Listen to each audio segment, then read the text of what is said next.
señoras y señores, ¿cómo están ustedes?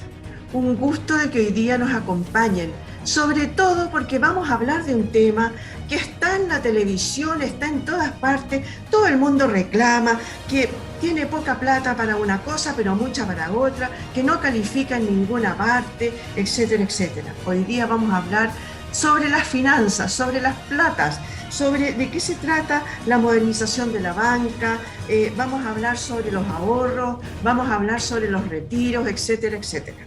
Hoy día conversamos entonces con don Carlos Fuentes Espinosa.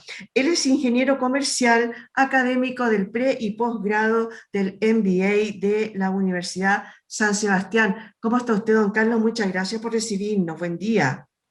Muy bien, muy bien. Por el contrario, muchas gracias a ustedes por esta gentil invitación.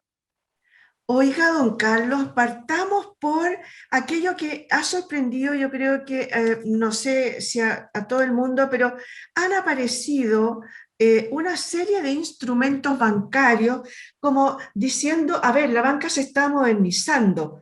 Ya desde hace unos años, ya casi no es necesario ir al banco, no es necesario de repente los cheques, a mí me pasó hace muy poco, no tenía cheque y necesitaba, y yo decía, pero ¿por qué? Si hace tantos años que no uso cheques, pero todavía son un instrumento bancario necesario en algunas ocasiones. Hablemos un poco de la modernización de la banca, ¿qué le parece?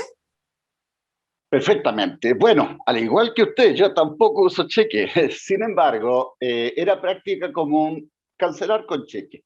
¿Qué está sucediendo ahora? Bueno, Banco Estado creó la cuenta RUT y la banca comercial creó su propia cuenta que es equivalente a una cuenta corriente, pero que no requiere de chequera. Por lo tanto, el estudiante universitario, aquel que ya va a salir, recibe de la banca ofertas. Ofertas para capturarlo como cliente, lo cual es normal. Ujú. Del Banco Santander, del BCI, y ya no les dan chequera, les dan una tarjeta vista. ¿Dónde está el beneficio? No hay un crédito involucrado, sino Perfecto. que es, no hay un crédito involucrado, sino que es cautivar a un potencial cliente al cual yo pueda posteriormente entregarle una cuenta corriente con cheque y con línea y con tarjeta de crédito y eventualmente un crédito hipotecario y ya cautivar y seducir y capturar a un cliente ya mayor. Ahora, es cierto, yo no ocupo cheques, pero sí recuerdo que la última vez que ocupé cheques fue cuando documentaba el colegio de mis hijos o cuando documentaba la universidad de mis hijos. Ya una vez mis hijos salieron, nunca más volvió a ocupar un cheque, nunca más. Tengo la chequera, pero la tengo ahí guardada. Yo ando con mi tarjeta de débito de mi banco privado, del banco, pero lo que la gran, la gran idea que tuvo el Banco Estado fue bancarizar a todos, con la cuenta RUT, con sus costos, que tenía sus costos sobre los cuales la gente reclamaba un poquitito. Pero ahora salió el equivalente a la cuenta RUT en toda la banca, y a la cual ya no existe costo, por lo tanto se está democratizando, digamos, un poquito más este aspecto de acceder a la banca. Sí, pues cada vez más estamos teniendo el dinero de plástico en realidad y andamos con nuestra tarjeta de débito, de crédito, de lo que sea, o cuentas vistas, como dice usted, cada vez más. Y también han aparecido unas tarjetas que no necesariamente, o sea, están asociadas a un banco, pero no necesariamente son cuentas vistas de un banco determinado, sino que son unas tarjetas de prepago y han ido avanzando cada vez más. Hay mucha gente que hoy día se maneja, y voy a nombrar algunas para no caer, digamos, en algún tipo de propaganda específica. Por ejemplo, la tarjeta Match, la tarjeta FAN, la Super Digital, que están ahora muy de moda entre la gente, con la gracia de que son las personas las que tienen que meterles plata en buenas cuentas para poder funcionar. O sea, más bien como un tema de seguridad, de no andar con la platita ahí, ¿no?, metida en los bolsillos. Claro, y eso también apunta a los contratos. Por ejemplo, las cuentas de prepago. El prepago consiste en comprar el derecho a utilizar telefonía por un monto específico que lo cancelo de esta manera. En cambio, el contrato es que la compañía me presta un servicio ya sobre el cual yo puedo endeudarme, yo o cualquiera, y terminar siendo un cliente incobrable. Entonces, estas tarjetas de prepago lo que logran es adquirir un bien sin dinero sobre el cual yo adquiero un derecho transitorio sin que la compañía asuma el riesgo de una factura incobrable. Y respecto de eso mismo, hay también ahora los bancos han empezado a ofrecer algún tipo de beneficio en el que están súper focalizados. Por ejemplo, me llamó la atención que apareciera una cuenta corriente, llamémosle, para jóvenes, absolutamente para jóvenes, y otra para mayores de, no sé, 70 años. Son como focalizadas. ¿Son muy diferentes o son lo mismo y es un tema de marketing más bien? Ambas cosas. O sea, mi hija tiene una cuenta que yo le llamo, yo la vi el otro día, ya que ya no tiene la cuenta del patito, la cuenta ROT, principalmente porque tenía un costo, el costo de sacar, y ahora tiene Sí, una cuenta de un banco privado que se llama Cuenta Light. claro. Y bueno, ahí está segmentado a un joven, a una joven en este caso, y hay otra para adultos. Pero en los casos, y a mí, yo también tengo una cuenta de débito, pero a mí me llegan ofertas propias de mi edad.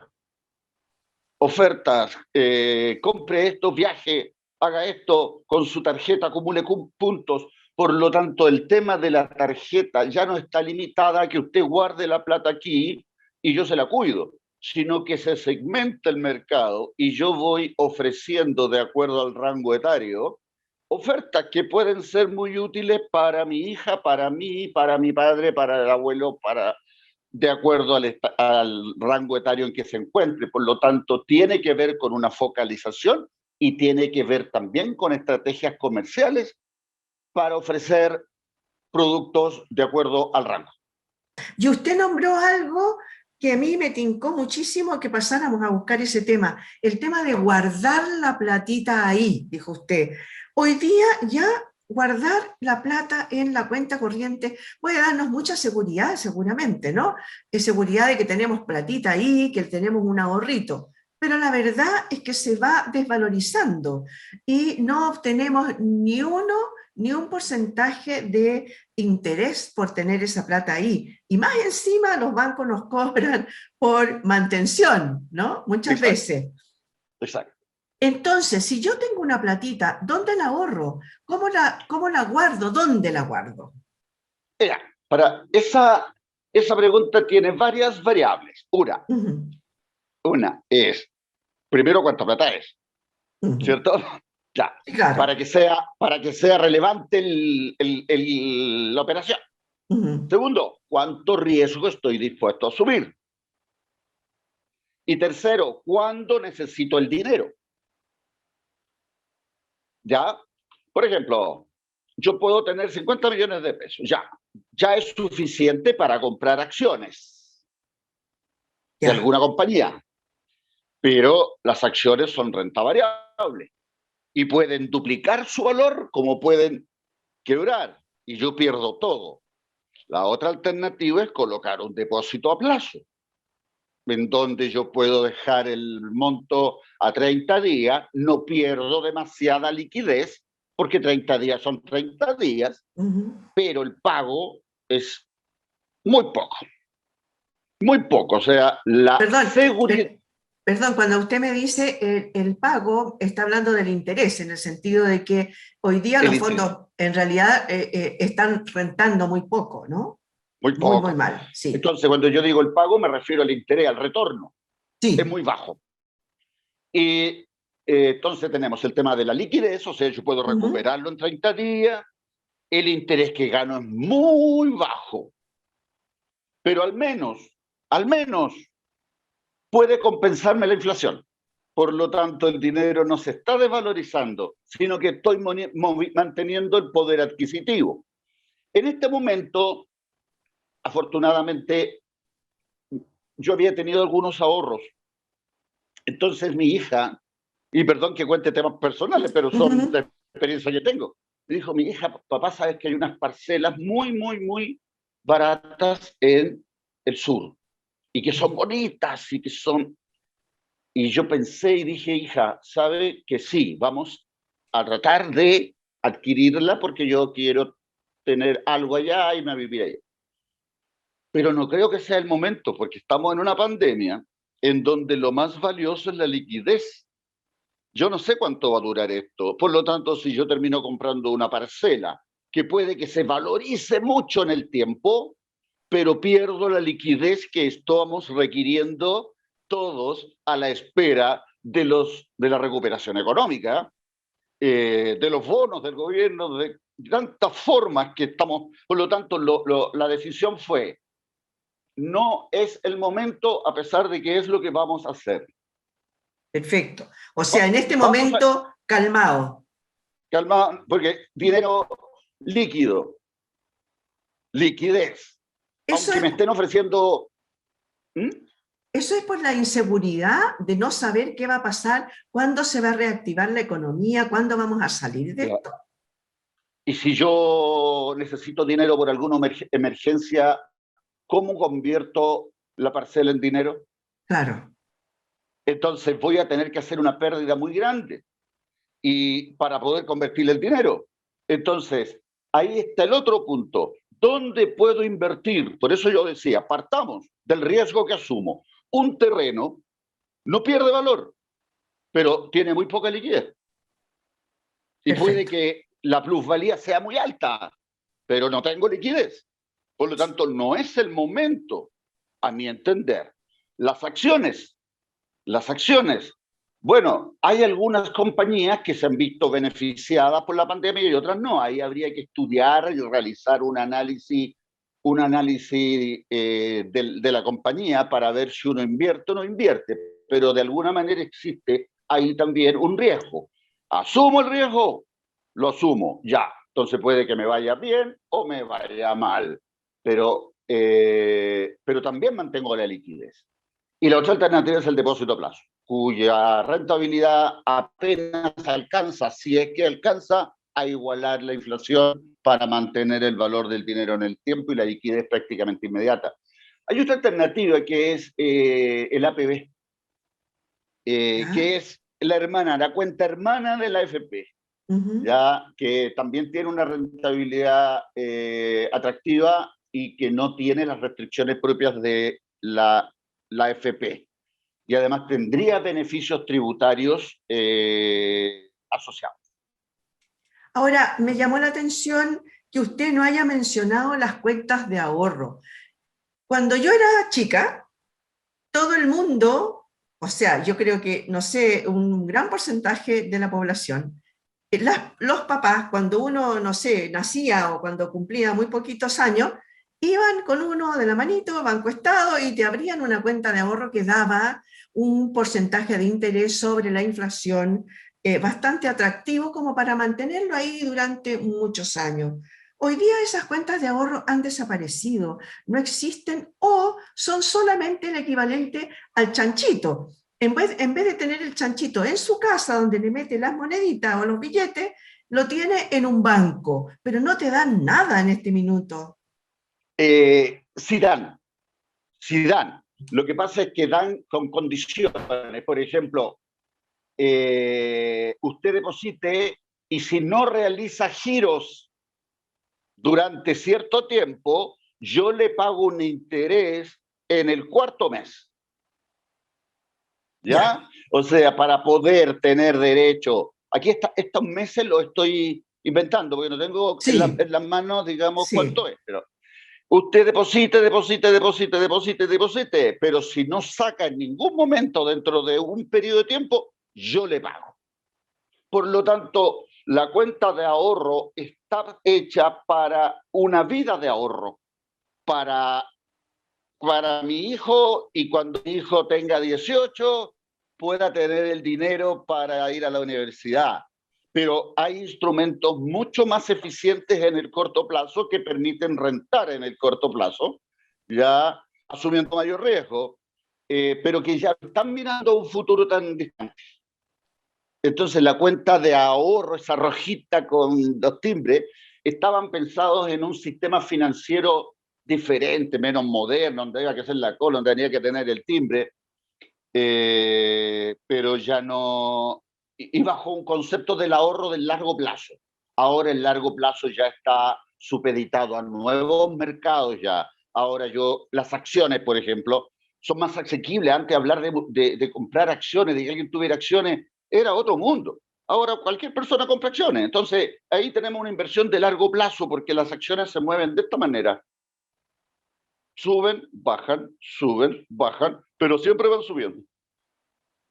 Por eso el fondo A de la AFP, su principal inversión son acciones, porque suben, bajan, suben, bajan, suben, bajan, pero siempre van subiendo. Por lo tanto, las bajas siempre las compensa el tiempo. Y cuando el joven ingresa al sistema de AFP, ingresa donde hay más acciones, porque en el tiempo siempre va rentando. Pero a diferencia del fondo E, si yo tengo acciones, sube, baja, y supongamos que mi jubilación me pilló justo cuando bajó. No tengo tiempo para recuperarme. Por lo tanto, ahí la inversión es renta fija. Perfecto. Ya, Entonces, entonces siempre es riesgo, rentabilidad. Por eso cuando dicen, no sé, espero su pregunta, me inspiré con la respuesta. Pero...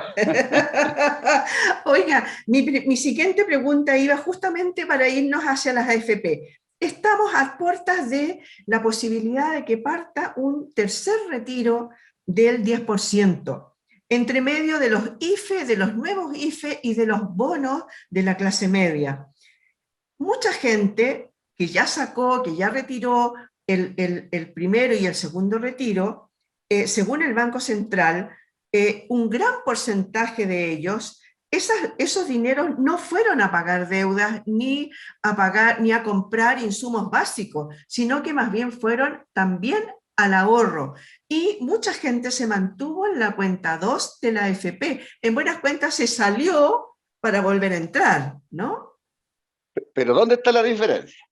Me salí para volver a entrar, pero ahora el dinero lo ocupo cuando quiero. Claro.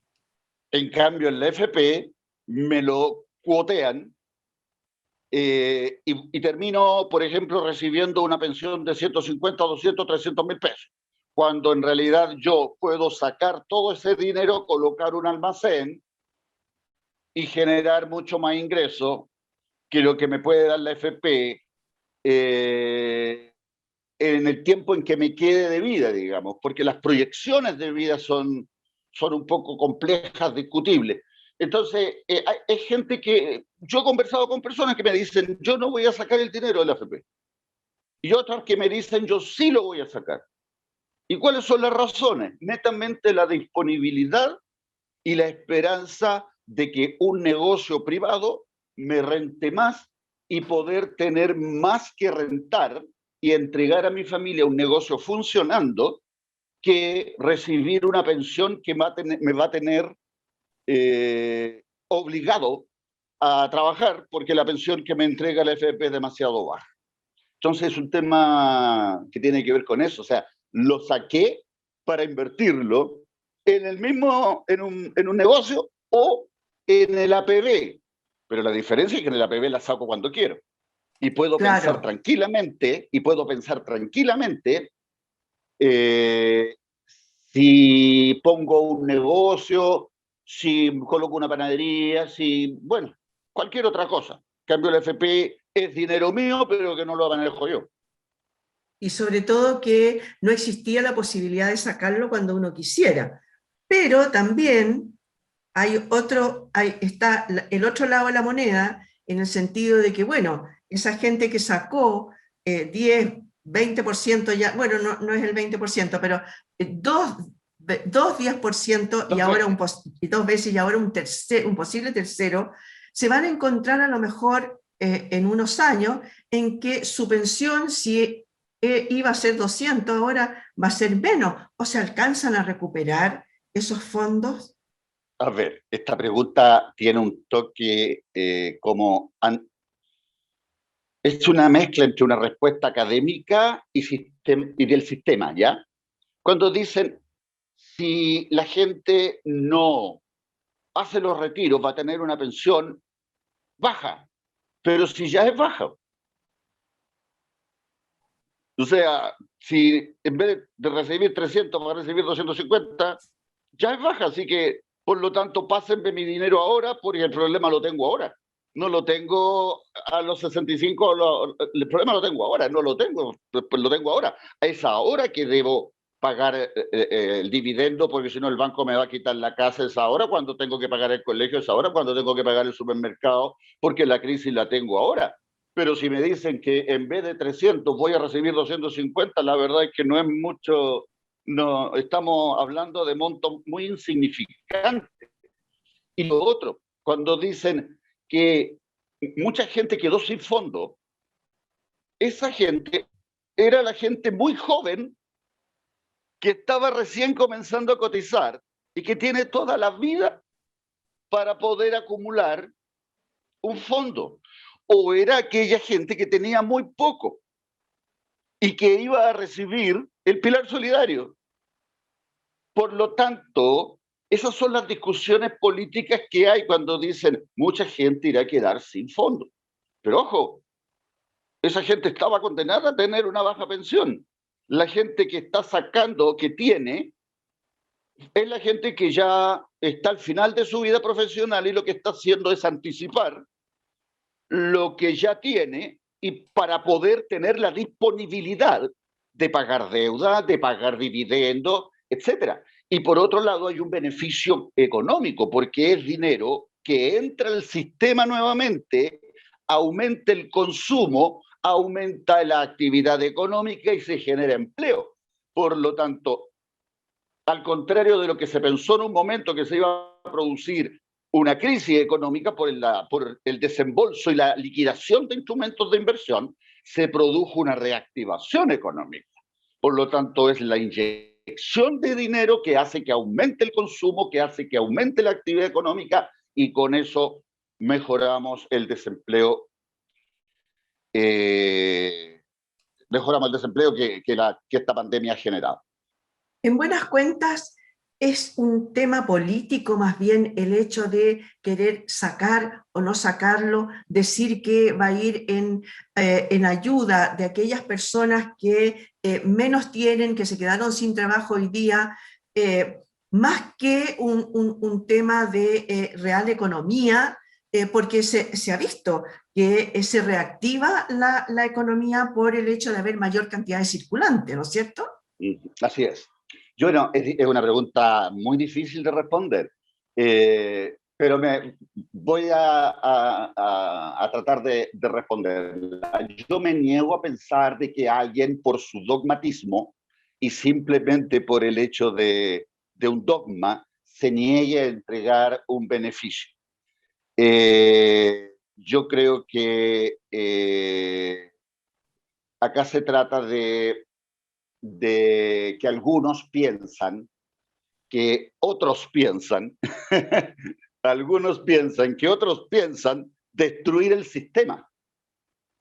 Bueno, algo de eso también ha andado mucho, ¿no? Por muchos lados, porque de hecho ya hay un senador que dijo, bueno, si no sale, yo ya tengo listo el cuarto retiro. Entonces, ¿cuándo se para esta bola? ¿No? Se transformó en una bola de nieve que no sabemos si es peligrosa o no, porque hay algunos que dicen que sí es peligroso, por el tema además de en qué están invertidas esas platas. De hecho, hoy día, perdón, escuchaba al señor este, que no me acuerdo ahora el nombre, pero que es el que está a cargo del tema de las compañías de seguro, que decía, las compañías de seguro en este momento no están en disposición de poder entregar platas a los asociados, o sea, aquellos que están con rentas vitalicias fuera del sistema de las AFP. No podrían, porque tienen todas las platas invertidas. Entonces, ¿cuán peligroso es que esto continúe, que esta bola continúe, o la paramos ahora? Eso, lo que pasa es que aquí también entramos en un tema político, porque aquí no hay una opinión política, es un análisis, ¿ah? Uh Y -huh, se nota en la televisión, se repite siempre, se repite siempre esa uh frase, -huh, que el gobierno llega tarde y llega con poquito, llega tarde y llega con muy focalizado, muy focalizado. Entonces entrevistan a la gente y dicen, bueno, yo no sé, pero yo no accedo, yo no accedo, yo no accedo, y ahí se va generando un malestar, se va generando una sensación de desconfianza. Entonces, una parte de los sectores políticos acusan al gobierno de no entregar una renta universal sin tanta letra chica. Y por otro lado, el sector gobierno, no completo, porque se han ido descolgando también de uh algunos, -huh. acusan al otro sector de querer destruir el sistema de pensiones, mientras existe un proyecto que se trata de mejorar el sistema de pensiones. Algunos se argumenta cómo vamos a mejorar el sistema de pensiones si estamos sacándole plata al propio sistema de pensiones. Y el argumento que tenemos por el otro lado es, sí, pero es a lo único que podemos recurrir en este momento porque el problema lo tenemos en este momento. Podemos a lo mejor en 10, 5, 10 años más que el gobierno realice un bono de reconocimiento. El gobierno del momento, pues no, acuérdense que Sí, una cosa claro. es el gobierno, el gobierno de ese momento realice un bono de reconocimiento. ¿Para qué? Para reembolsar todo lo que la ciudadanía tuvo que sacar de su fondo de pensiones para hacer frente a una pandemia en la cual la opinión de los periodistas o de cierto sector de la población es que el gobierno manejó de una manera muy focalizada y muy poco universal. Esas son las razones. Ahora, del cuarto retiro, difícil, no lo creo, no lo creo.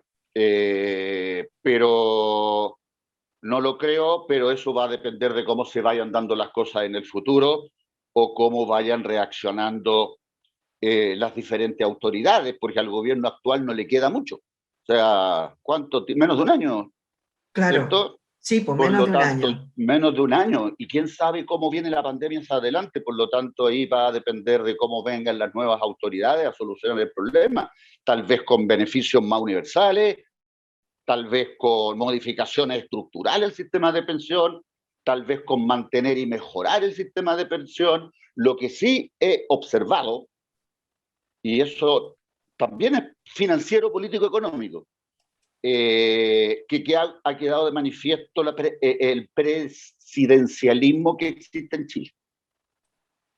Existe un sistema muy presidencialista y ha quedado en evidencia que el Parlamento y la presidencia, yo no había visto, nunca había sido testigo de conflictos tan evidentes entre el Parlamento y la presidencia, entre el poder legislativo y el poder ejecutivo. Yo no lo había visto y yo creo que eso también va a ser tema de la próxima constitución.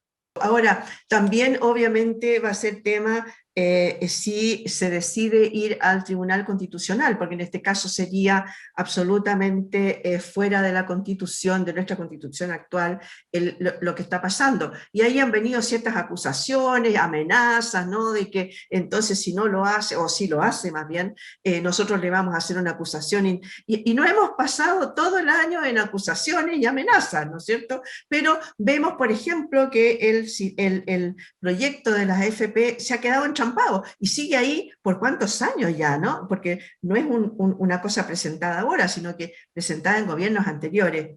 Oiga, don Carlos, se nos acaba el tiempo por la chita y yo necesitaba hablar tantas cosas con usted, pero en favor de nuestro tiempo, lo vamos a dejar hasta aquí. Vamos a conversar en una siguiente oportunidad, obviamente. Muchas gracias por haber estado con nosotros.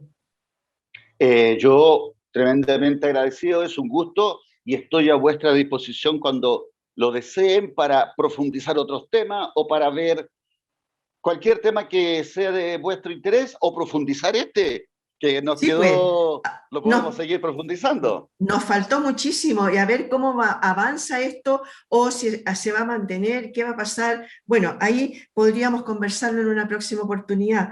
Don Carlos Fuentes Espinosa, ingeniero comercial, académico del pre y posgrado del MBA de la Universidad San Sebastián. Muchas gracias por haber estado hoy día con nosotros. Muchísimas gracias a ustedes y mi saludo a la audiencia. Muchas gracias a ustedes también, señoras y señores, por haber estado hoy día con nosotros. Nos volvemos a ver de todas maneras. Esto fue En Tiempos de Coronavirus.